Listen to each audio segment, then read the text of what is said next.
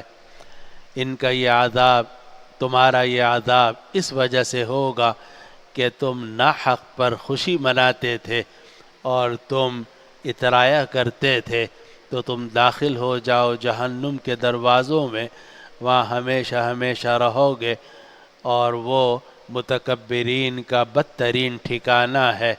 اے نبی آپ صبر کیجئے، بے شک اللہ کا وعدہ برحق ہے۔ یا تو ہم آپ کو وہ عذاب، اس عذاب میں سے کچھ دکھا دیں گے جن کا ہم ان کافروں سے وعدہ کر رہے ہیں، یا ہم آپ کو وفات دے دیں گے اور یہ لوگ بھی ہمارے پاس ہی آئیں گے۔ اور ہم نے آپ سے پہلے بہت رسول بھیجے ہیں، ان رسولوں میں سے کچھ کا واقعہ ہم نے آپ پر بیان کیا ہے، اور بہت سارے وہ ہیں جن کا واقعہ ہم نے بیان نہیں کیا۔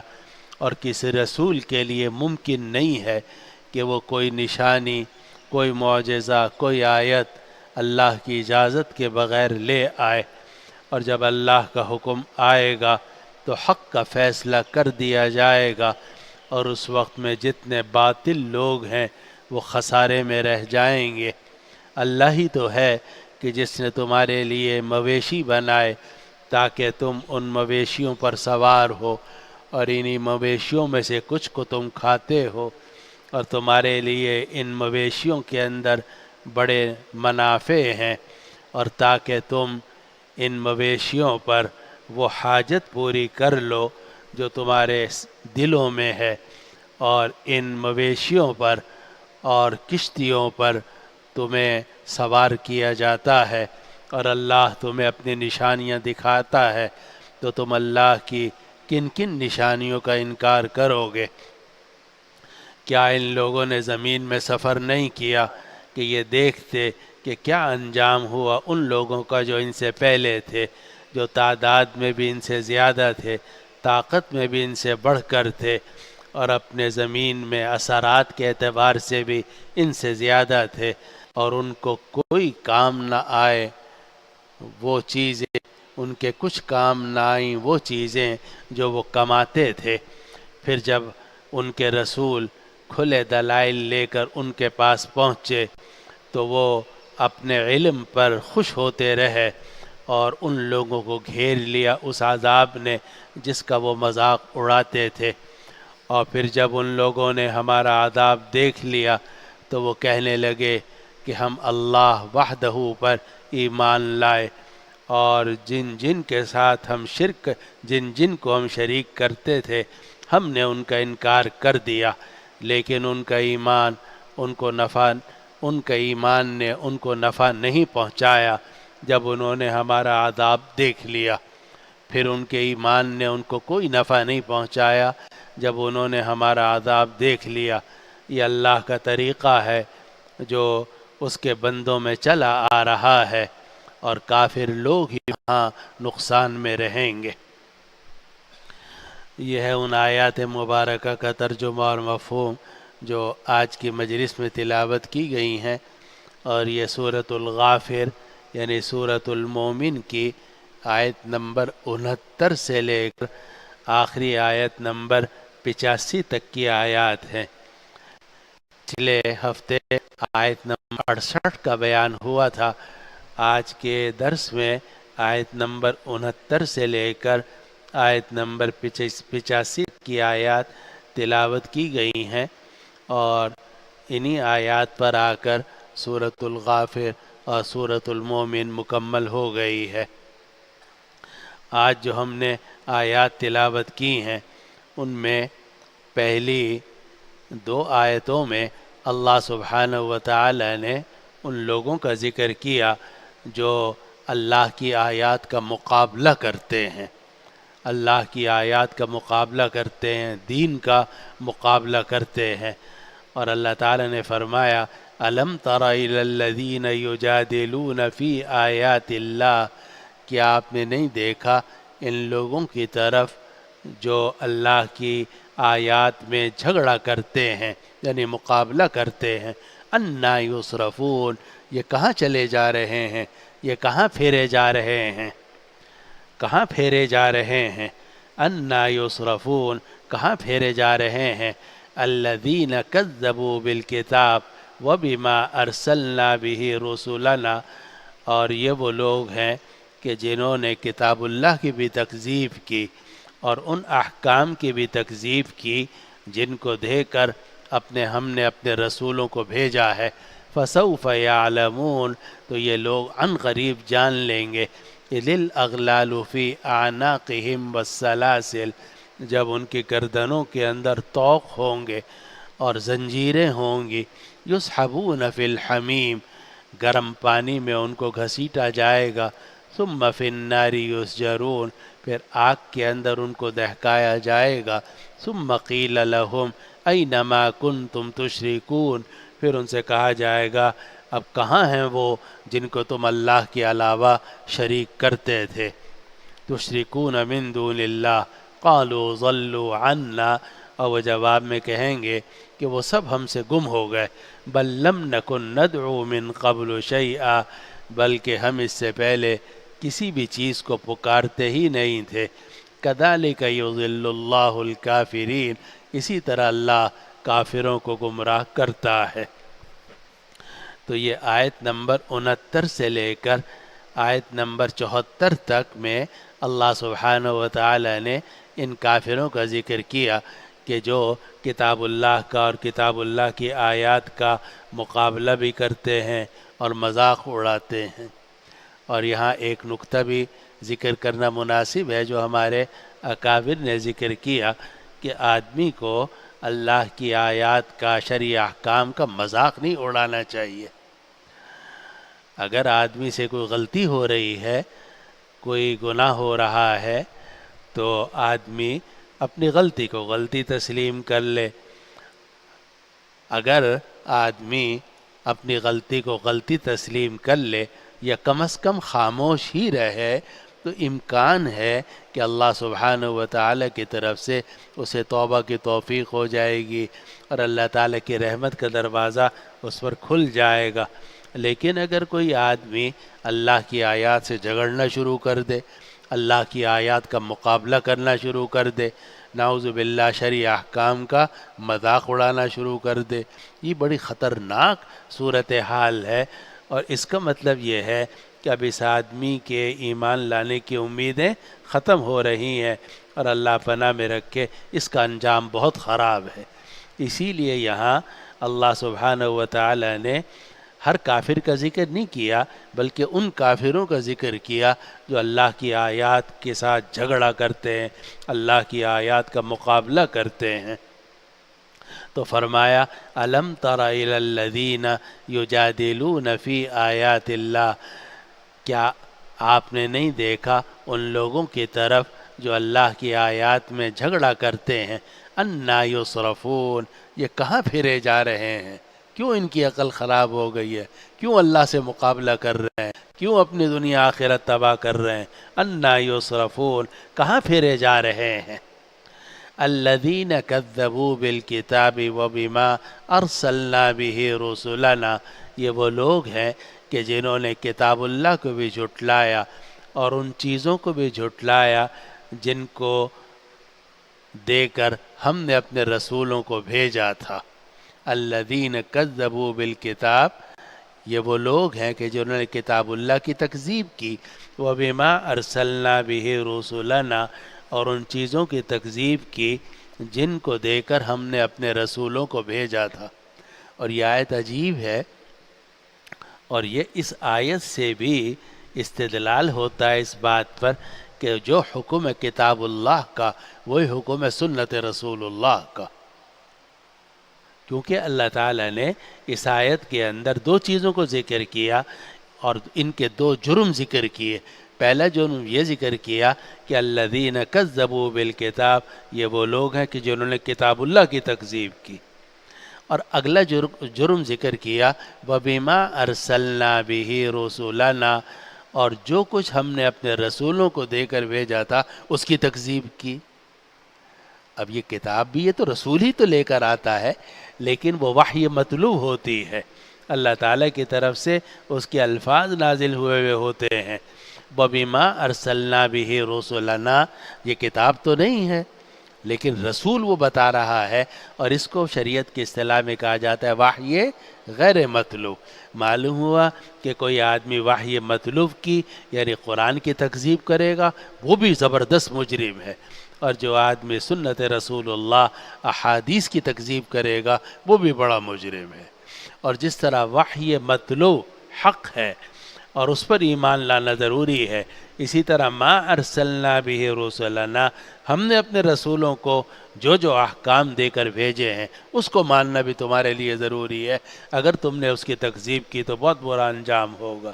تو یہ آیت اس بات پر دلالت کرتی ہے کہ وحی مطلوب کو بھی ماننا ضروری ہے، وحی غیر مطلوب کو بھی ماننا ضروری ہے، اور وحی مطلوب کی بھی تکذیب جائز نہیں ہے، اور وحی غیر مطلوب کی بھی آپ تکذیب نہیں کر سکتے۔ تو قرآن کہتا ہے الذین کذبوا بالکتاب، یہ وہ لوگ ہیں کہ جنہوں نے کتاب اللہ کو جھٹلایا، وبما ارسلنا به رسلنا، اور ان چیزوں کو جھٹلایا جو اپنے رسولوں کو دے کر ہم نے بھیجا تھا۔ تو رسولوں کو جو دے کر بھیجا تھا وہ احکام تھے جو انبیاء کرام علیہم السلام آگے پہنچاتے ہیں، اور وہ کتاب کے علاوہ ہوتے ہیں، اور اس کو شریعت کی اصطلاح میں وحی غیر مطلوب کہا جاتا ہے۔ تو ان کے دو جرم ہو گئے، ایک یہ کہ انہوں نے کتاب اللہ کی تکذیب کی، اور دوسرا جرم یہ کہ انہوں نے ان احکام کی تکذیب کی جو ہم نے اپنے نبی کو دے کر احکام بھیجے تھے۔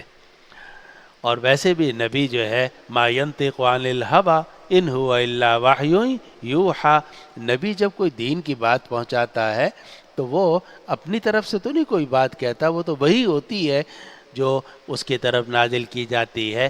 پھر وحی کی دو صورتیں ہو گئیں، ایک کتاب اللہ اور دوسرا ما ارسلنا به رسولنا۔ آگے قرآن یہ کہتا ہے فَسَوْفَ يَعْلَمُونَ إِذِ الْأَغْلَالُ فِي أَعْنَاقِهِمْ وَالسَّلَاسِلُ، یہ لوگ عن قریب جان لیں گے۔ اس دنیا میں کتنے رہیں گے؟ 60 سال، 70 سال، 100 سال، لیکن عن قریب یہ جان لیں گے إِذِ الْأَغْلَالُ فِي أَعْنَاقِهِمْ وَالسَّلَاسِلُ، جب ان کی گردنوں کے اندر طوق ہوں گے، والسلاسل، اور زنجیریں ہوں گی، یسحبون فی الحمیم، ان کو گھسیٹا جائے گا گرم پانی میں، ثم فی النار یسجرون، پھر آگ میں ان کو دہکایا جائے گا، ثم قیل لہم این ما کنتم تشرکون من دون اللہ، پھر ان سے پوچھا جائے گا کہاں ہیں وہ لوگ جن کو تم اللہ کے سوا شریک کرتے تھے؟ کوئی بتوں کو پکارتا تھا، کوئی گائے کو پکارتا تھا، کوئی سورج کو، کوئی چاند کو، کوئی کسی کی پرستش کرتا تھا، کوئی کسی کی پرستش کرتا تھا۔ تو اللہ تعالیٰ فرمائیں گے اور ان سے لوگوں سے کہا جائے گا اینما کنتم تشرکون من دون اللہ، اب کہاں ہیں وہ تمہارے معبود جن کو تم اللہ کے سوا شریک کرتے تھے؟ وہ جو اہل جہنم ہے وہ جواب میں کہیں گے قالوا ضلوا عنا، وہ کہیں گے وہ لوگ ہم سے گم ہو گئے، گم ہو گئے یعنی ہاں ہمیں یہاں نظر نہیں آ رہے، ہمیں یہاں نظر نہیں آ رہے، اس لیے کہ جہنم کے بھی مختلف طبقات ہیں۔ جہنم کا سب سے بدترین طبقہ وہ ہے کہ جن میں کافروں کے ان لیڈروں کو داخل کیا جائے گا جو اپنے آپ کو معبود کہتے تھے، انا ربکم الاعلی، فرعون ہے اور دوسرے لوگ ہیں۔ تو وہ چونکہ ان کے معبود وہاں نہیں ہوں گے، اس لیے کہیں گے قالوا ضلوا عنا، کہ وہ کافر کہیں گے، اہل جہنم کہیں گے وہ لوگ ہم سے گم ہو گئے ہیں۔ آگے قرآن مجید نے ایک جملہ نقل کیا کہ وہ یہ بھی کہیں گے کہ بل لم نکن ندعو من قبل شیئا، بلکہ اس سے پہلے ہم کسی بھی چیز کو نہیں پکارتے تھے، بلکہ اس سے پہلے ہم کسی بھی چیز کو نہیں پکارتے تھے۔ اس کا کیا مطلب ہے اس آیت کا؟ اس کے دو مطلب بیان کیے گئے ہیں۔ پہلا مطلب تو یہ بیان کیا گیا ہے کہ شروع میں تو وہ یہ کہیں گے کہ ضلوا عنا، کہ جن کو ہم آپ کے ساتھ عبادت میں شریک کرتے تھے وہ سب یہ گم ہو گئے، ہمیں نظر نہیں آ رہے، اور پھر آگے وہ انکار کر دیں گے کہ ہم تو پکارتے ہی نہیں تھے، یعنی جھوٹ بولیں گے کہ ہم تو شرک کرتے ہی نہیں تھے۔ اور یہ بات سورۃ الانعام میں بھی آئی ہے کہ قالوا واللہ ربنا ما كنا مشرکین انظر کیف کذبوا علی انفسہم وضل عنہم ما كانوا یفترون، کہ کافر یہ کہیں گے کہ واللہ ربنا ما كنا مشرکین، اللہ کی قسم ہم تو شرک ہی نہیں کرتے تھے۔ تو جس طرح وہاں آ رہا ہے کہ وہ اپنے شرک کا صاف انکار کر دیں گے، اسی طرح یہاں بھی یہ ہے کہ وہ کہیں گے کہ اے اللہ یا اے جہنم کے فرشتوں، لم نکن ندعو من قبل شیئا، کہ ہم اس سے پہلے کسی بھی چیز کو نہیں پکارتے تھے، یعنی اپنے شرک کا انکار کر دیں گے۔ یہ ایک مفہوم ہے، لیکن بہت سارے علماء نے اس کا یہ مفہوم بھی مراد لیا ہے کہ وہ شرک کا انکار نہیں کریں گے، بلکہ یہ کہیں گے کہ جن کو ہم پکارتے تھے وہ کوئی چیز ہی نہیں تھے۔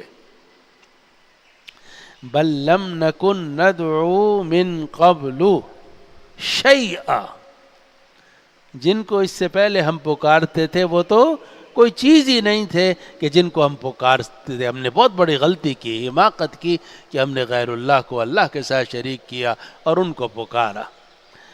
تو کئی علماء نے یہ دوسرا مطلب لیا ہے کہ بل لم نکن ندعو من قبل شیئا، وہ یہ کہیں گے کہ وہ ہم سے گم ہو گئے ہیں، بلکہ ہم اس سے پہلے کسی بھی چیز کو پکارتے نہیں تھے، یعنی کوئی بھی ایسی چیز نہیں تھی کہ جس کو پکارنا ہمارے لیے صحیح ہوتا۔ آگے قرآن کہتا ہے کذالک یضل اللہ الکافرین، اسی طرح اللہ کافروں کو گمراہ کر دیتا ہے، راستے سے بھٹکا دیتا ہے۔ کذالک یضل اللہ الکافرین، اسی طرح اللہ کافروں کو گمراہ کر دیتا ہے۔ اور یہ اللہ تعالیٰ کا عجیب معاملہ ہے کہ کوئی آدمی اگر سیدھے راستے پر چلنا چاہے اللہ تعالیٰ اس کی مدد کر دیتا ہے، سیدھا راستہ کھول دیتا ہے، اور کوئی آدمی اگر زنا، فحاشی اور رشوت، حرام خوری، ظلم، تشدد، قتل، کفر اور شرک کا راستہ اختیار کرنا چاہے اللہ تعالیٰ اس کا راستہ اس کے لیے کھول دیتا ہے۔ تو ہدایت دینے والا بھی وہی ہے اور گمراہ کرنے والا بھی وہی ہے، لیکن آدمی ہدایت کا راستہ اختیار کرتا ہے، اپنی مرضی سے کرتا ہے، اور گمراہی کا اور کفر کا راستہ اختیار کرتا ہے تو اپنی مرضی سے کرتا ہے۔ اللہ تعالیٰ تو صرف راستہ کھول دیتا ہے۔ اسی کو اللہ تعالیٰ نے یہاں فرمایا کذالک یضل اللہ الکافرین، اسی طرح اللہ کافروں کو گمراہ کرتا ہے، یعنی گمراہ کرتا ہے یعنی ان کے لیے گمراہی کا راستہ کھول دیتا ہے اگر وہ گمراہی پر، کفر پر چلنا چاہیں۔ آگے قرآن مجید نے یہ بات ذکر کی کہ ان اہل جہنم سے کہا جائے گا کہ یہ جو تم پر عذاب ہو رہا ہے یہ دو چیزوں کی وجہ سے۔ وہ دو چیزیں کون سی ہیں ان کو قرآن نے ذکر کیا، اور یہ فرمایا ذالکم بما کنتم تفرحون فی الارض بغیر الحق، یہ تمہارا عذاب اس وجہ سے ہے کہ تم زمین میں ناحق پر خوش ہوتے تھے، تم زمین میں ناحق پر خوش ہوتے تھے۔ وَبِمَا كُنْتُمْ تَمْرَحُونَ، اور یہ اس وجہ سے ہے کہ تم اتراتے تھے۔ ذَلِكُمْ بِمَا كُنْتُمْ، یہ جو تمہارا عذاب ہے، بِمَا كُنْتُمْ تَفْرَحُونَ فِي الْأَرْضِ بِغَيْرِ الْحَقِّ، ایک وَبِمَا كُنْتُمْ تَمْرَحُونَ، تمہارا عذاب اس وجہ سے ہے کہ تم ناحق پر خوش ہوتے تھے اور تم اترایا کرتے تھے۔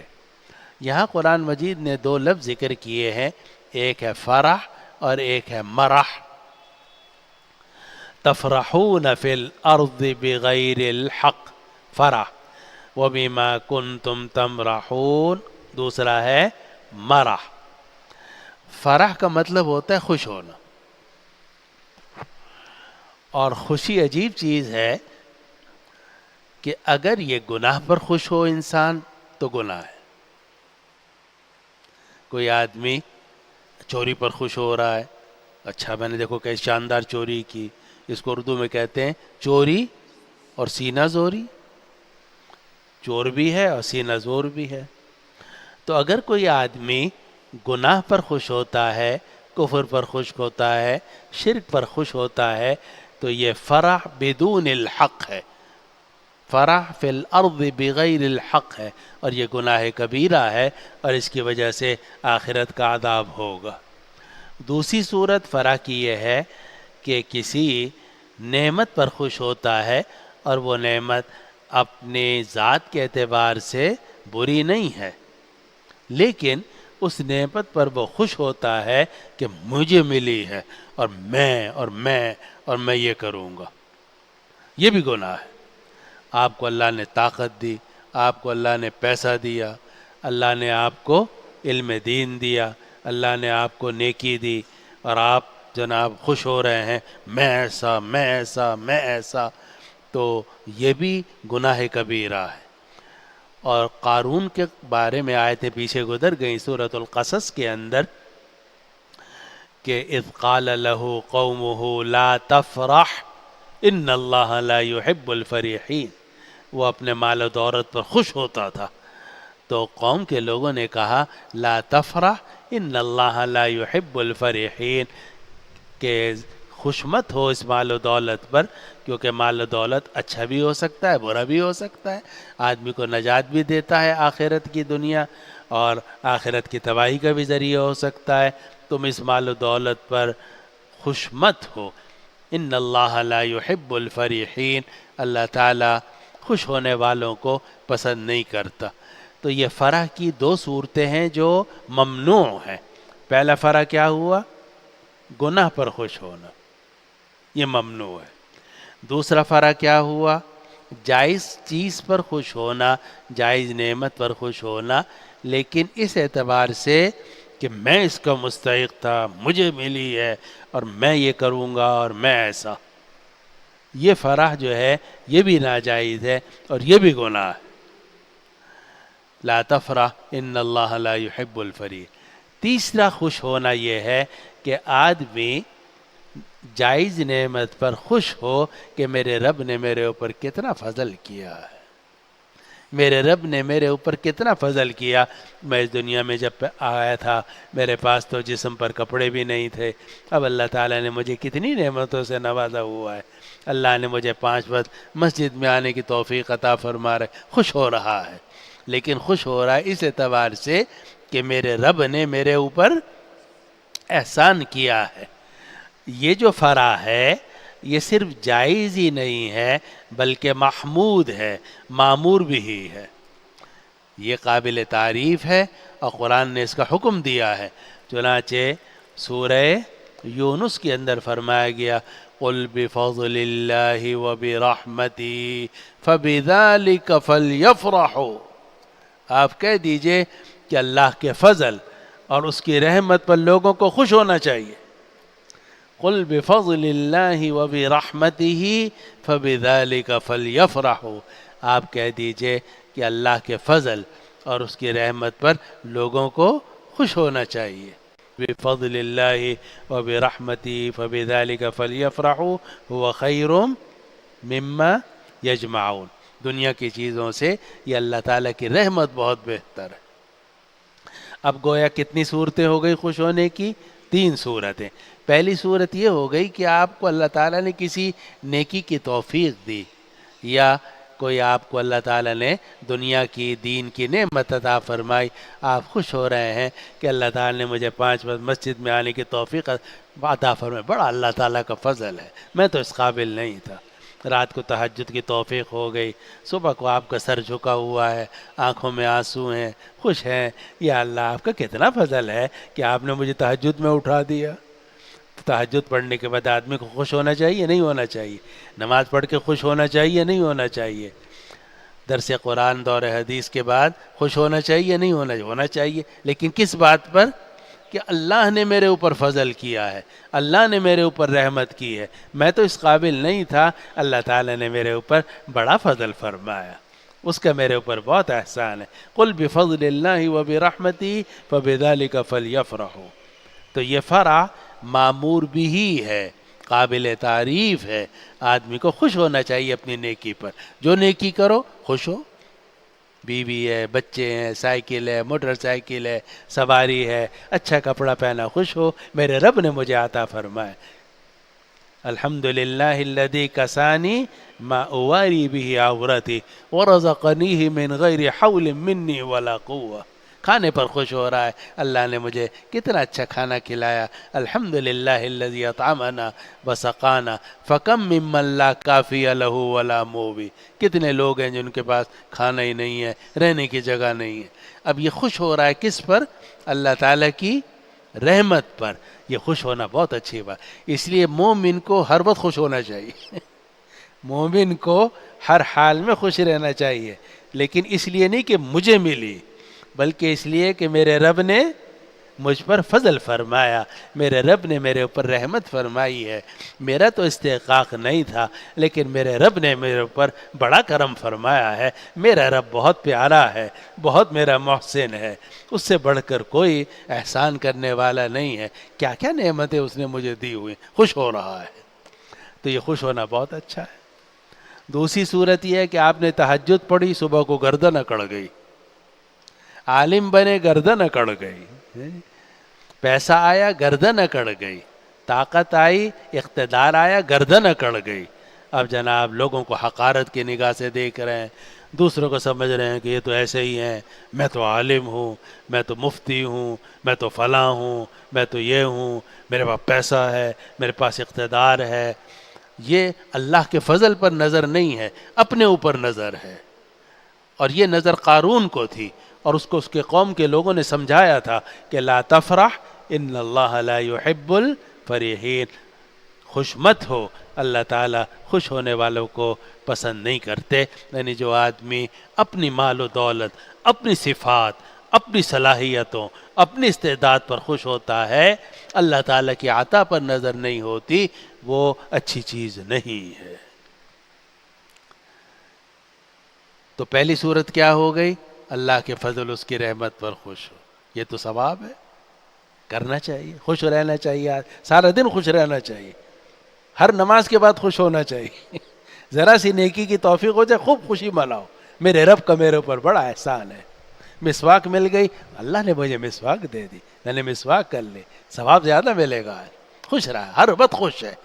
ہمارے شیخ حضرت مولانا مسیح اللہ صاحب رحمۃ اللہ علیہ فرماتے تھے مومن تو ہمیشہ خوش رہتا ہے اس لیے کہ وہ دیکھتا رہتا ہے کہ اللہ تعالیٰ کی فضل اور رحمت میرے اوپر برس رہی ہے، تو اس لیے ہر وقت خوش رہتا ہے، کبھی اس کا منہ جو ہے نا بنا بنی ہوتا، اس لیے کہ اس کو ہر وقت اللہ تعالیٰ کی رحمت اور فضل نظر آ رہا ہوتا ہے۔ قرآن کہتا ہے قل بفضل اللہ وبرحمتہ فبذلک فلیفرحوا، تو اللہ تعالیٰ کے فضل اور رحمت پر تو خوب خوش ہونا چاہیے، لیکن اپنی صلاحیت، اپنی استعداد اور اپنی نعمتوں پر یہ سمجھنا کہ یہ میری ہے، اور پھر دوسروں کو حقارت کی نگاہ سے دیکھنا، یہ بہت بری چیز ہے۔ لا تفرح ان اللہ لا يحب الفرحین۔ اور تیسرا خطرناک چیز یہ ہے کہ آدمی اپنے جرائم پر خوش ہو۔ لا تحسبن الذين يفرحون بما أتوا ويحبون أن يحمدوا بما لم يفعلوا فلا تحسبنهم بمفازة من العذاب ولهم عذاب أليم۔ وہاں ان کافروں کا ذکر ہے کہ جو اپنے گناہوں پر خوش ہوتے تھے، تو قرآن کہتا ہے لا تحسبن الذين يفرحون بما أتوا، آپ یہ خیال نہ کریں کہ یہ اپنے جو گناہوں پر خوش ہو رہے ہیں، اپنے اعمال پر خوش ہو رہے ہیں، چھوٹ جائیں گے، ہم نہیں چھوڑیں گے ان کو۔ تو قرآن مجید کی ان تمام آیات سے خلاصہ یہ نکل آیا کہ اگر خوش ہونا ہو اللہ کے فضل اور رحمت پر تو وہ تو خوش ہونا چاہیے، ہر نیک آدمی کو، ہر مسلمان کو خوش رہنا چاہیے، اللہ کے فضل، اس کی رحمت کو سوچتے رہنا چاہیے اور خوش رہنا چاہیے۔ دوسرا، خوشی جو غلط ہے وہ ہے اپنے اوپر نظر کر کے اپنی صلاحیت، اپنی استعداد، اپنی طاقت، اپنا مال و دولت، اور اپنے اپنے پر نظر کر کے یہ ناجائز ہے. لا تفرح ان اللہ لا يحب الفریحین. اب بدترین صورت کیا ہے کہ آدمی گناہوں پر خوش ہو. نعوذ باللہ من ذالک. یہ تو بات ختم ہو گئی. یہ تو فرح کی کتنی قسمیں ہو گئیں؟ 3. پہلی جو ہے جو اللہ کے فضل رحمت پر، وہ تو ثواب ہی ثواب ہے، اور باقی 2 گناہ ہیں. ایک اور چیز ہے جس کو قرآن نے دوسری چیز یہاں ذکر کی، مرح. مرح کہتے ہیں اترانا. مرح کہتے ہیں اترانا. ایک ہوتا ہے فرح. فرح ہوتی ہے خوشی دل میں. خوش آدمی جو ہوتا ہے دل میں ہوتا ہے. کبھی کبھار آدمی سر جھکا کے جا رہا ہے، آپ کو نہیں پتہ خوش ہے یا رنجیدہ ہے، لیکن وہ بڑا خوش ہے کہ اللہ تعالیٰ نے مجھے مسجد آنے کی توفیق عطا فرمائی ہے، میں نماز پڑھ کے جا رہا ہوں، الحمدللہ اللہ نے میرے اوپر بڑا فضل فرمایا ہے. اب یہ خوش ہے، دل میں ہے. ایک ہوتا ہے مرح. مرح کہتے ہیں اترانا. اترانا کا مطلب ہے کہ اعضاء اور جوارح کے اندر اس کا اثر ظاہر ہو جائے، گردن بھی اکڑ جائے، ذرا اکڑ اکڑ کر چلنے لگے. تو گویا کہ وہ ناز کر رہا ہے، فخر کر رہا ہے. اور ناز کرنا، فخر کرنا اور اترانا اپنی چیزوں پر، یہ ہر حال میں منع ہے. تینوں قسموں میں منع ہے. نیکی پر بھی آپ اترا نہیں سکتے. اپنی نیکی پر آپ کو اترانے کی اجازت نہیں ہے. اگر اللہ نے آپ کو عالم بنا دیا ہے تو آپ اپنے علم دین پر اترا نہیں سکتے. اگر آپ کو اللہ نے نمازی بنایا ہے، آپ نمازی ہونے کی وجہ سے آپ اترا نہیں سکتے کہ اپنے اعضاء جوارح، اپنے لباس میں شان و شوق ظاہر کرنا شروع کر دیں، میں ایسا اور میں ایسا. یہ مرح ہے. تو اللہ سبحانہ و تعالی نے اس آیت کے اندر ان کافروں کے عذاب کا ذکر کیا اور یہ فرمایا ذالکم بما کنتم تفرحون فی الارض بغیر الحق، کہ تم فرح کرتے تھے زمین کے اندر ناحق پر. اب دیکھو ناحق کے اندر 2 صورتیں آ گئیں، کہ باطل پر فرح کر رہے ہو، یا یہ ہے کہ جائز چیز پر فرح کر رہے ہیں مگر اپنے اوپر نظر ہے. یہ فرح بغیر الحق ہے. ذالکم بما کنتم تفرحون فی الارض بغیر الحق. یہ اس وجہ سے کہ تم خوش ہوتے تھے زمین پہ ناحق چیز پر. وبما کنتم تمرحون. اور یہ عذاب اس وجہ سے ہے کہ تم اتراتے تھے. اب دیکھیے قرآن کا کمال، دیکھیے اللہ کے کلام کا، کہ تفرحون کے اندر قید لگا دی کس کی؟ بغیر الحق کی، کہ تم خوش ہوتے تھے ناحق پر. لیکن تمرحون میں کوئی قید نہیں لگائی گئی. اشارہ کر دیا کہ مرح تو ہر حال میں ناجائز ہے، اترانا تو ہر حال میں ناجائز ہے. البتہ فرح کے اندر فرح بالحق ہو وہ جائز ہے، جبکہ اللہ کے فضل، اس کی رحمت پر خوش ہو.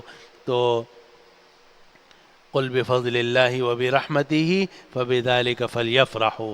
اور اس کے علاوہ اگر ناحق پر خوش ہو وہ ناجائز. تو فرمایا کہ ذالکم بما کنتم تفرحون فی الارض بغیر الحق.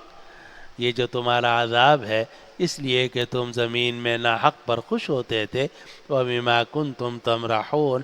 اور تم اترایا کرتے تھے، اکڑتے تھے. مرح کے معنی اترانا، اکڑنا. ادخلوا ابواب جہنم خالدین فیہا. داخل ہو جاؤ جہنم کے دروازوں میں، ہمیشہ اس جہنم میں رہو گے. فبئس مثوی المتکبرین. اور یہ تکبر کرنے والوں کا بدترین ٹھکانہ ہے. یہ تکبر کرنے والوں کا بدترین ٹھکانہ ہے. معلوم ہوا کہ کفر اور تکبر ایک ہی چیز.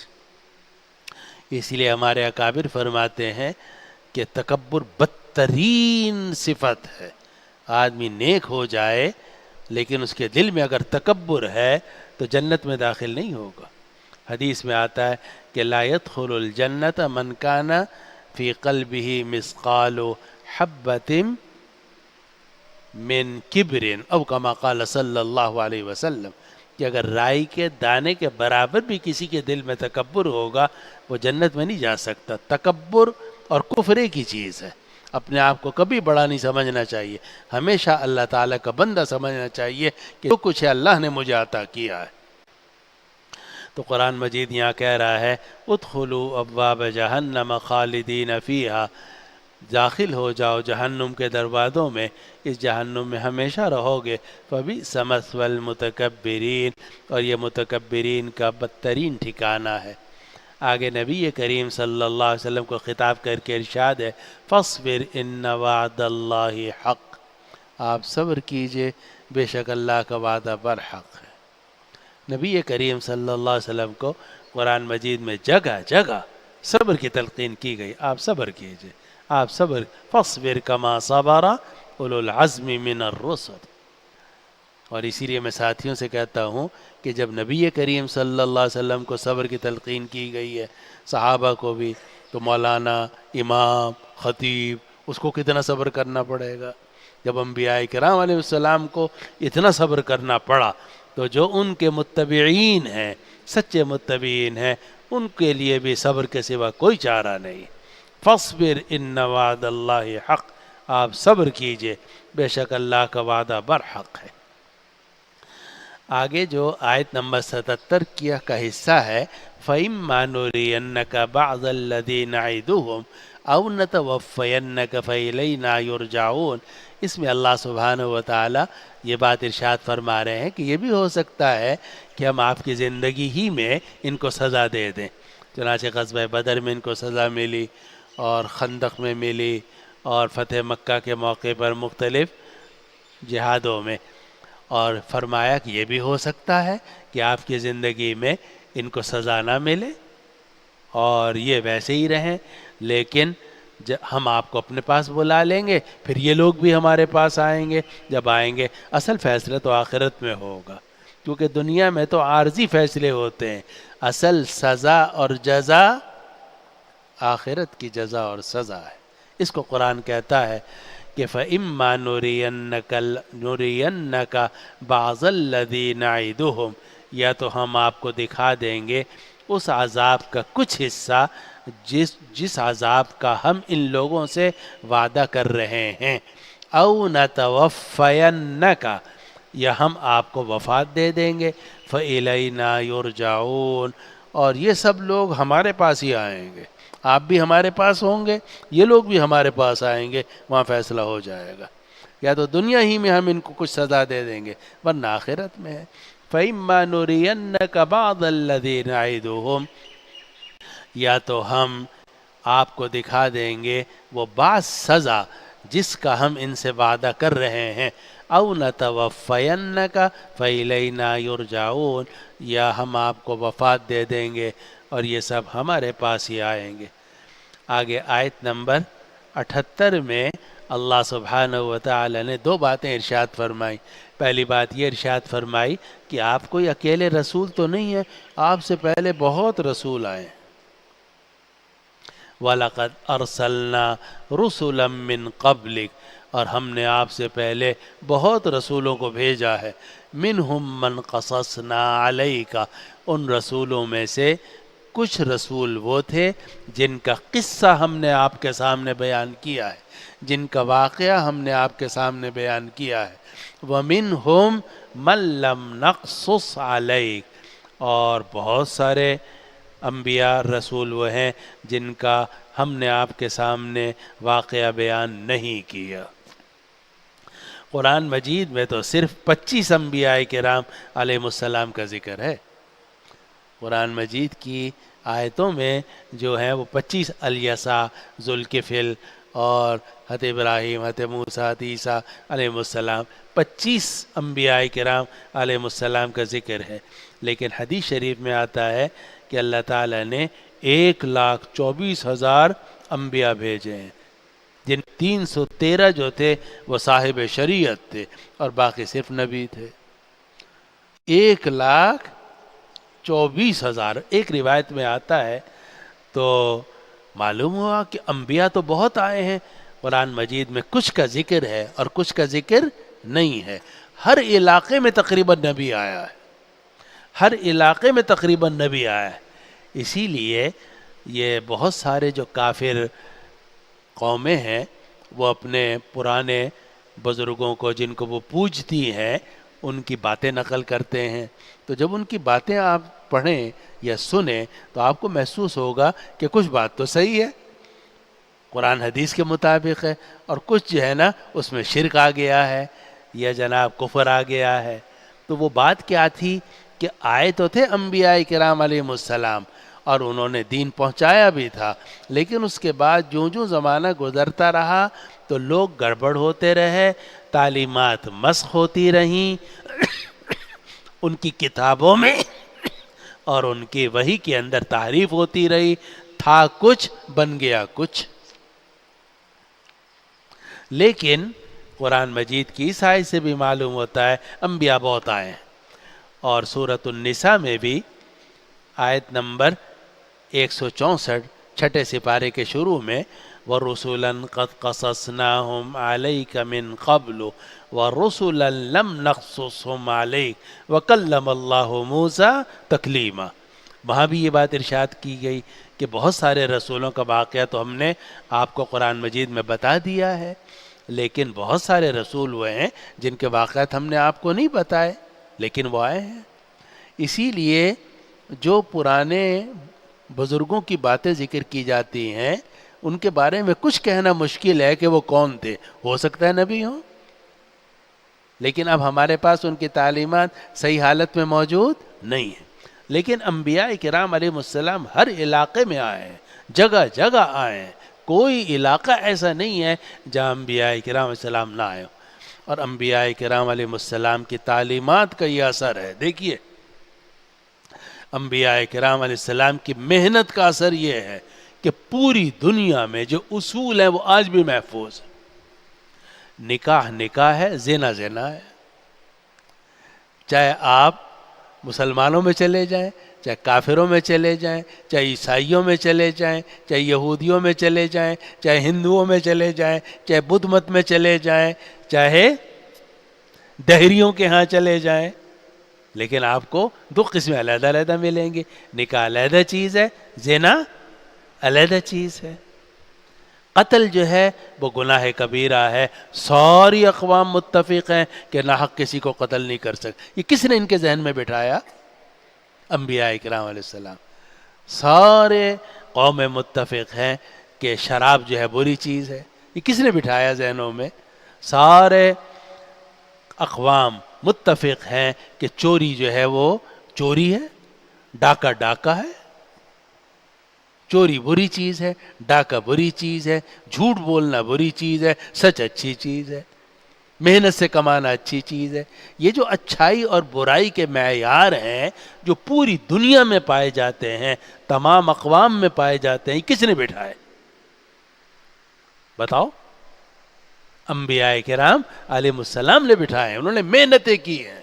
انبیاء کرام علیہ السلام نے اپنی جانیں ماری ہیں، اور جانیں مار کر انہوں نے 1,24,000 انبیاء کرام علیہ السلام جو آئے انہوں نے یہ سارے اصول بٹھا دیے ہیں۔ چنانچہ چاہے مسلمان ہوں، چاہے کافر ہوں، چاہے یہودی ہوں، چاہے عیسائی ہوں، چاہے بدھ مت کے لوگ ہوں، چاہے دہریے ہوں، چاہے ہندو ہوں، چاہے کو پتہ نہیں کتنے کفر کے طبقات ہیں، لیکن اچھائی اچھائی ہے، برائی برائی ہے، نکاح نکاح ہے، زنا زنا ہے، چوری چوری ہے، ڈاکہ ڈاکہ ہے۔ یہ اچھائی اور برائی کے جو باتیں ہیں یہ انبیاء کرام السلام کی محنت کا نتیجہ ہے۔ اس کو قرآن کہتا ہے وَلَقَدْ أَرْسَلْنَا رُسُلًا مِّن قَبْلِكَ، ہم نے آپ سے پہلے بہت رسول بھیجے ہیں۔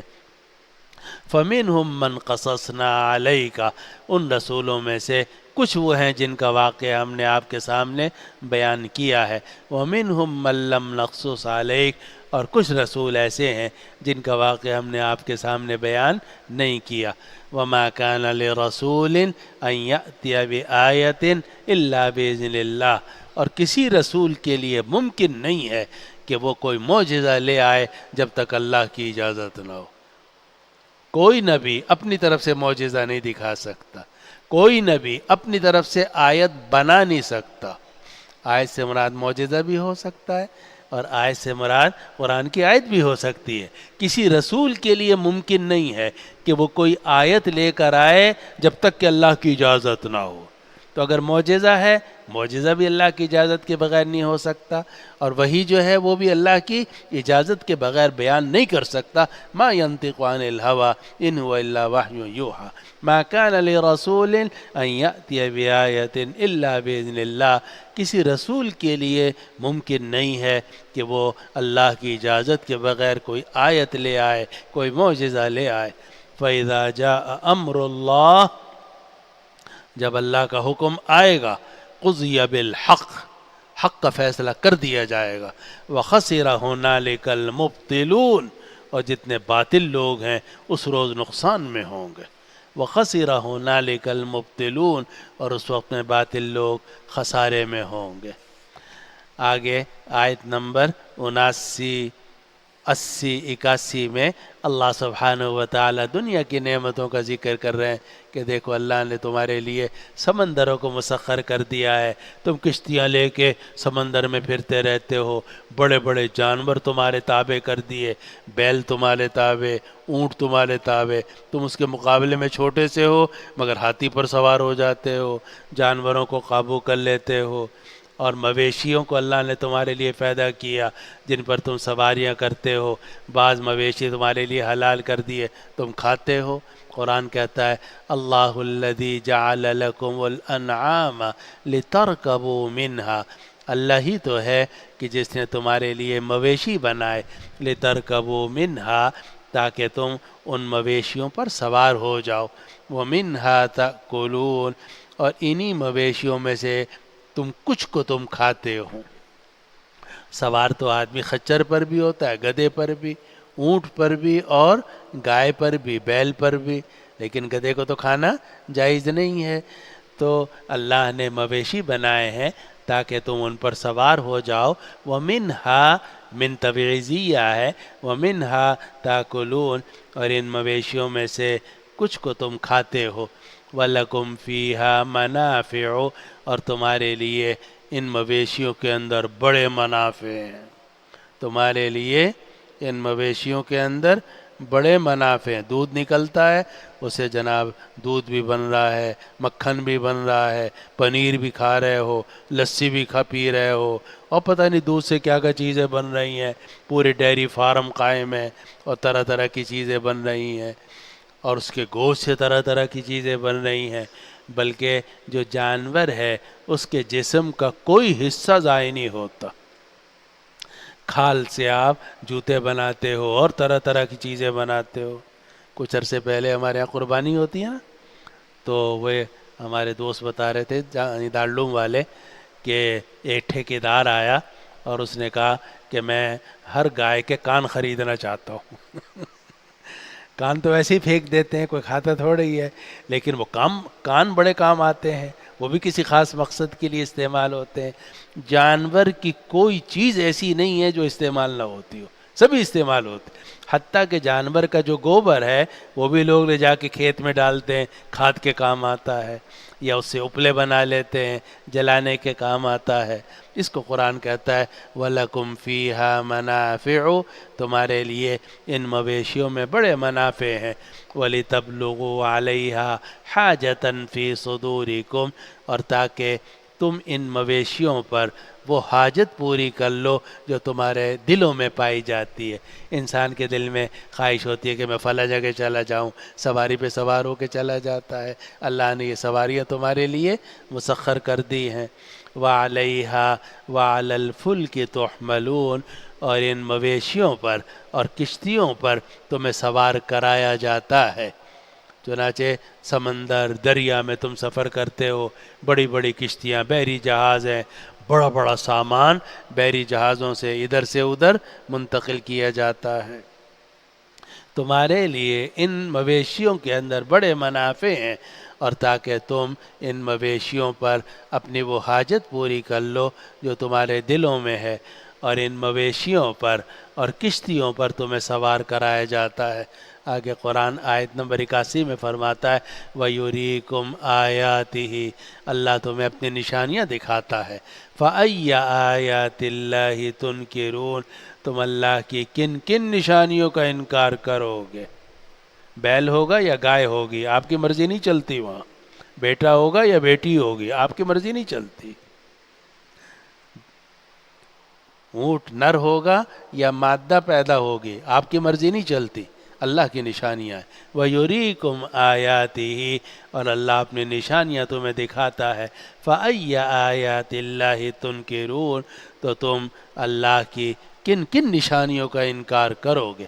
رات اللہ کی نشانی، سورج اور چاند اللہ کی نشانی، سمندر اور دریا اللہ کی نشانی، اور یہ مویشی اللہ کی نشانی، تمہاری اپنی جان کے اندر بڑی نشانیاں.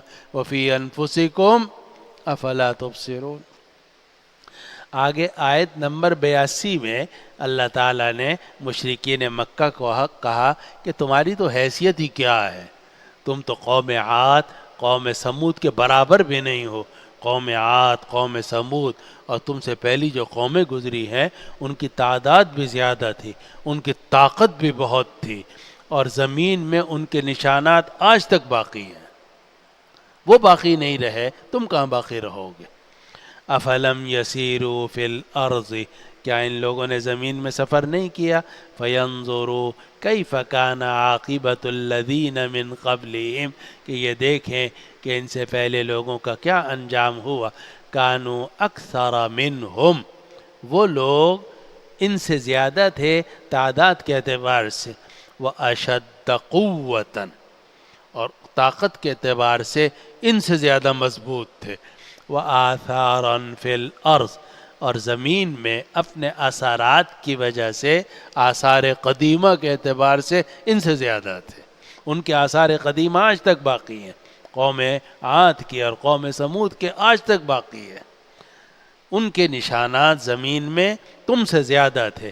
فما اغنا عنہم ما کانوا یکسبون، لیکن ان کے کچھ کام نہ آیا وہ جو کماتے تھے، جو انہوں نے مال کمایا، دولت کمائی، محلات بنائے، مکانات بنائے، چٹانوں کو تراشا، ان میں اپنے مکانات بنائے، کفر کیا، شرک کیا، کوئی چیز کام نہ آئی. فما اغنا عنہم ما کانوا یکسبون، تو ان کے کچھ کام نہ آئے، کچھ کام نہ آئیں وہ چیزیں جو کماتے تھے، جو وہ کماتے تھے.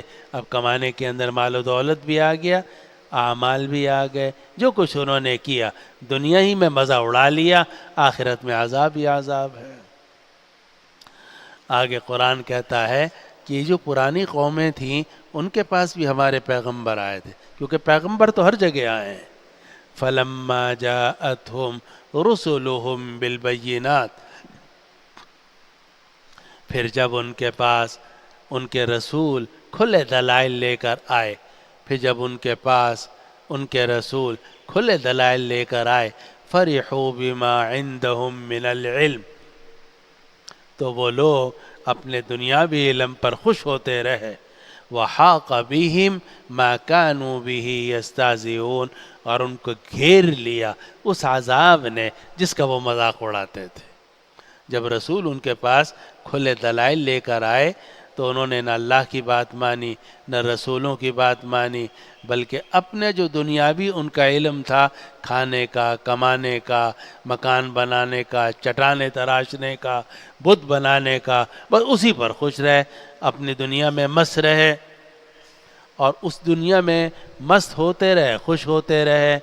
نتیجہ یہ ہوا کہ اللہ کا عذاب نے ان کو گھیر لیا.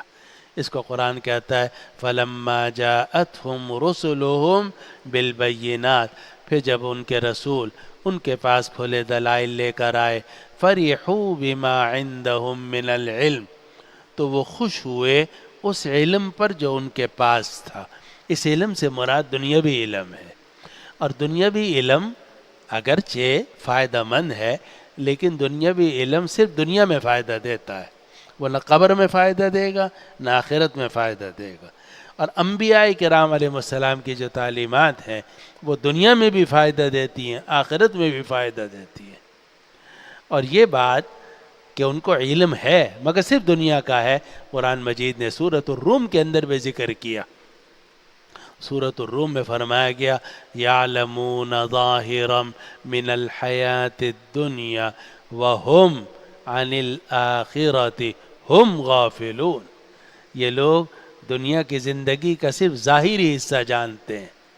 یہ لوگ دنیا کی زندگی کا صرف ظاہری حصہ جانتے ہیں.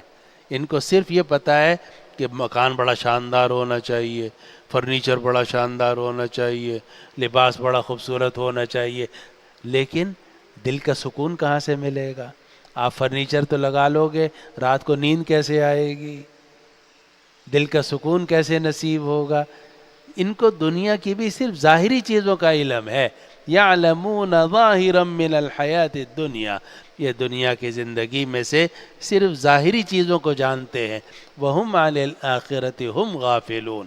تو سورہ روم کے اندر جو بات ارشاد فرمائی گئی وہ یہاں فرمائی گئی کہ جب ان کے پاس ان کے رسول کھلے دلائل لے کر آئے تو جو علم دنیا ان کے پاس تھا اس پر وہ خوش ہوئے.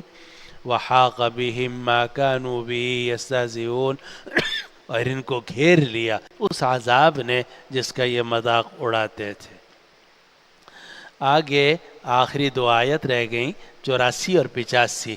ان میں اللہ سبحانہ وتعالی نے یہ بات ذکر کی کہ جب اللہ کا عذاب نظر آنے لگتا ہے، آخرت کا عذاب نظر آنے لگتا ہے، پھر ایمان کا کوئی فائدہ نہیں ہے. اور اس کو ہمارے اکابر نے ذرا اصطلاحی لفظوں سے ذکر کیا ہے کہ ایک ایمان ایمان یاس ہوتا ہے، ایک ایمان ایمان باس ہوتا ہے. ایمان یاس جو ہے وہ تو مقبول ہے. ایمان یاس کا مطلب نا امیدی کا ایمان. ایمان یاس نا امیدی کا ایمان وہ مقبول ہے. مثلا ایک آدمی ہے، کافر ہے یا گناہ گار ہے، فاسق ہے، توبہ نہیں کی اس نے، اب اس کو موت کا حکم آ گیا. اس کو پتہ ہے کہ جناب 5 منٹ کے بعد مجھے پھانسی چڑھا دیا جائے گا یا 5 منٹ کے بعد مجھے گولی مار دی جائے گی. اب اگر اس نا امیدی کی حالت میں وہ کافر ایمان کا کلمہ پڑھ لے تو اس کا ایمان شرعاً معتبر ہوگا، اس پر ایمان کے سارے احکام جاری ہوں گے، مسلمانوں کی طرح اس کی تجہیز تکفین سب کی جائے گی، کیونکہ یہ ایمان ایمان یاس ہے. نا امیدی کی حالت کا ایمان ہے، یہ ایمان معتبر ہے. ایک ایمان ہوتا ہے ایمان باس، اور باس کا مطلب ہے اللہ کا عذاب، آخرت کا عذاب. جب آخرت کے فرشتے نظر آنے لگیں، روح نکلنے لگے اور عذاب کے فرشتے نظر آنے لگیں، پھر اگر آدمی یہ کہے کہ آمنت انہ لا الہ الا الذی آمنت بہ بنو اسرائیل، اس وقت میں ایمان معتبر نہیں ہے. اس وقت میں الآن وقد عصیت قبل وکنت من المفسدین. اس لیے کہا جاتا ہے کہ ایمان یاس تو معتبر ہے مگر ایمان باس معتبر نہیں ہے. اور حدیث شریف میں بھی اس کو فرمایا گیا ان اللہ یقبل توبۃ العبد، بے شک اللہ بندے کی توبہ قبول کرتا ہے، ما لم یغرغر، جب تک کہ غرغرہ شروع نہ ہو. غرغرہ کا مطلب سانس نکلنا شروع ہو جائے. جب آخرت کے فرشتے نظر آنے لگیں، سانس نکلنا شروع ہو جائے، مرنے لگے آدمی اور آخرت کے فرشتے نظر آنے لگیں، اس وقت میں ایمان قبول نہیں ہوتا، نہ توبہ قبول ہوتی ہے. لیکن سانس نکلنے سے پہلے 2 منٹ پہلے بھی، مرنے سے 2 منٹ پہلے بھی اگر آدمی توبہ کر لے گا، ان اللہ یقبل توبۃ العبد ما لم یغرغر، حدیث میں آتا ہے. یہی بات قرآن مجید میں یہاں فرمائی گئی.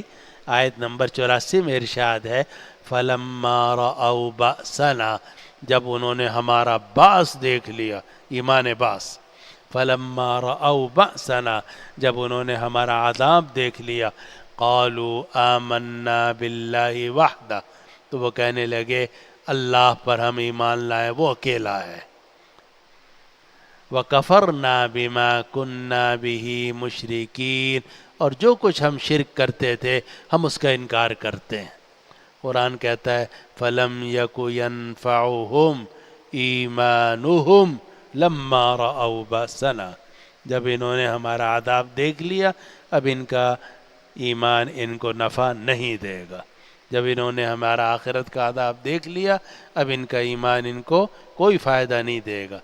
اور اسی لیے کہا جاتا ہے کہ ایمان بالغیب معتبر ہے، ایمان بالشہود معتبر نہیں ہے۔ جب تک آپ نے آخرت کے فرشتوں کو نہیں دیکھا آپ کا ایمان قبول ہے، لیکن جب آخرت کے فرشتے نظر آنے لگیں یا سب کافر جب جنت جہنم میں پہنچ جائیں گے تو وہ تو ایمان لے ہی آئیں گے، ظاہر ہے اس ایمان کا تو کوئی اعتبار ہی نہیں ہے۔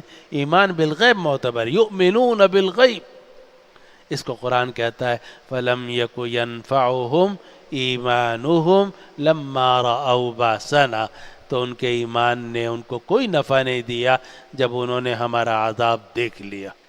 خلاصہ کیا ہوا کہ ایمان یاس تو معتبر ہے، ایمان باس معتبر نہیں ہے۔ جب آخرت کا عذاب نظر آنے لگے پھر توبہ قبول نہیں ہوتی۔ آگے آخر میں اللہ تعالیٰ آیت میں فرماتے ہیں، سورت کے آخر میں سنت اللہ التی قد خلت فی عبادی، یہی اللہ کا طریقہ ہے جو اس کے بندوں میں چلا آ رہا ہے کہ شروع سے انبیاء کرام علیہ السلام کو بھیجا جاتا ہے، پھر انبیاء کرام علیہ السلام کے جو نائب ہیں، صحابہ ہیں، تابعین ہیں، تبع تابعین ہیں، العلماء ورثۃ الانبیاء، ان کو بھیجا جاتا ہے تاکہ حق پہنچا دے۔ جو مان لے گا تو وہ کامیاب ہے اور جو نہیں مانے گا وہ خسارے میں ہے۔ سنت اللہ التی قد خلت فی عبادی، یہ اللہ کا طریقہ ہے جو اس کے بندوں میں چلا آ رہا ہے۔ وَخَسِرَ هُنَالِكَ الْكَافِرُونَ، اور اس وقت میں کافر ہی خسارے میں ہوں گے، مومن کامیاب ہوں گے اور کافر خسارے میں ہوں گے۔ یہاں کا الحمدللہ یہ سورۃ الغافر مکمل ہو گئی۔ سورۃ المومن آج کی آیات کا ترجمہ ایک مرتبہ پھر سے سن لیجئے کہ آپ نے نہیں دیکھا ان لوگوں کی طرف جو اللہ کی آیات میں جھگڑا کرتے ہیں، یہ کہاں پھرے جا رہے ہیں؟ یہ وہ لوگ ہیں کہ جنہوں نے کتاب اللہ کو بھی جھٹلایا اور ان چیزوں کو بھی جھٹلایا جو اپنے رسولوں کو دے کر ہم نے بھیجی تھی۔ تو یان قریب جان لیں گے جب طوق ان کی گردنوں میں ہوں گے اور زنجیریں ہوں گی، ان کو گرم پانی میں گھسیٹا جائے گا، پھر آگ میں ان کو دہکایا جائے گا، پھر ان سے کہا جائے گا کہاں ہیں وہ جن کو تم اللہ کے سوا شریک کرتے تھے؟ وہ جواب میں کہیں گے وہ سب ہم سے گم ہو گئے، بلکہ اس سے پہلے ہم کسی چیز کی کو پکارتے ہی نہیں تھے۔ اسی طرح اللہ کافروں کو گمراہ کر دیتا ہے۔ یہ تمہارا عذاب اس وجہ سے ہے کہ تم ناحق پر خوش ہوتے تھے اور تم اترایا کرتے تھے، تم داخل ہو جاؤ جہنم کے دروازوں میں، اس میں ہمیشہ ہمیشہ رہو گے، اور یہ متکبرین کے لیے بدترین ٹھکانہ ہے۔ اے نبی آپ صبر کیجئے، بے شک اللہ کا وعدہ برحق ہے۔ یا تو ہم آپ کو دکھا دیں گے وہ کچھ سزا جس کا ہم ان سے وعدہ کر رہے ہیں، یا ہم آپ کو وفات دے دیں گے اور یہ سب ہمارے پاس ہی لوٹ کر آئیں گے۔ اور ہم نے آپ سے پہلے بہت رسول بھیجے ہیں، ان میں سے کچھ رسولوں کا واقعہ ہم نے آپ کے سامنے بیان کر دیا، اور کچھ وہ ہیں جن کا واقعہ بیان نہیں کیا۔ اور کسی رسول کے لیے ممکن نہیں ہے کہ وہ کوئی آیت اللہ کی اجازت کے بغیر لے آئے، پھر جب اللہ کا حکم آ جائے گا حق کا فیصلہ کر دیا جائے گا، اور باطل لوگ اس وقت میں خسارے میں ہوں گے۔ اللہ ہی تو ہے کہ جس نے تمہارے لیے مویشی بنائے تاکہ تم ان مویشیوں کے اوپر سوار ہو جاؤ، اور انہی مویشیوں میں سے کچھ کو تم کھاتے ہو، اور تمہارے لیے ان مویشیوں کے اندر بڑے منافع ہیں، اور تاکہ تم ان مویشیوں پر سوار ہو کر وہ حاجتیں پوری کر لو جو تمہاری دل میں ہیں، اور تم ان مویشیوں پر اور کشتیوں پر سوار کرائے جاتے ہو، اور اللہ تمہیں اپنی نشانیاں دکھاتا ہے، تم اللہ کی کن کن نشانیوں کا انکار کرو گے؟ کیا ان لوگوں نے زمین میں سفر نہیں کیا کہ یہ دیکھتے کہ کیا انجام ہوا ان لوگوں کا جو ان سے پہلے تھے؟ وہ لوگ تعداد میں بھی ان سے زیادہ تھے، ان کی طاقت بھی ان سے زیادہ سخت تھی، زمین میں ان کے آثار ان سے زیادہ تھے، لیکن ان کے کچھ کام نہ آئے وہ اعمال جو وہ کرتے تھے، جو وہ کماتے تھے۔ پھر جب ان کے رسول کھلے دلائل لے کر ان کے پاس پہنچے تو وہ لوگ اپنے دنیاوی علم پر خوش ہوتے رہے اور ان کو گھیر لیا اس عذاب نے جس کا وہ مذاق اڑاتے تھے۔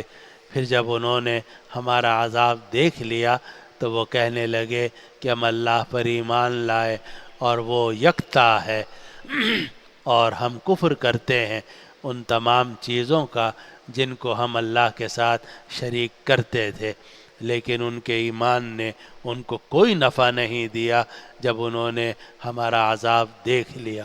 یہی اللہ کا طریقہ ہے جو اس کے بندوں کے اندر چل رہا ہے، اور کافر لوگ ہی اس وقت میں خسارے میں ہوں گے۔ دعا کر لیجیے۔ الحمد للہ رب العالمین والعاقبۃ للمتقین والصلاة والسلام علی سیدنا وشفیعنا ومولانا محمد۔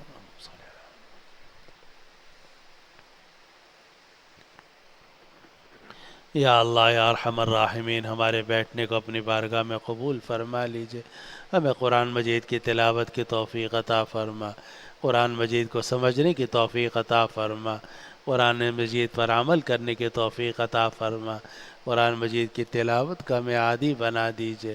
یا اللہ یا ارحم الراحمین، ہماری دنیا بھی اچھی فرما، آخرت بھی اچھی فرما۔ یا اللہ ہمیں جو بیمار ہیں شفا عطا فرما، مریضوں کو صحت عطا فرما، ہم سب کی پریشانیاں دور فرما۔ یا اللہ یا اللہ یا ارحم الراحمین، جو بے اولاد ہیں انہیں اولاد صالح عطا فرما، جو بے گھر ہیں انہیں گھر عطا فرما، جن کو رشتوں کی ضرورت ہے رشتے عطا فرما، ہم سب کے تمام جائز حاجتوں کو پورا فرما، دنیا بھی اچھی فرما، آخرت بھی اچھی فرما۔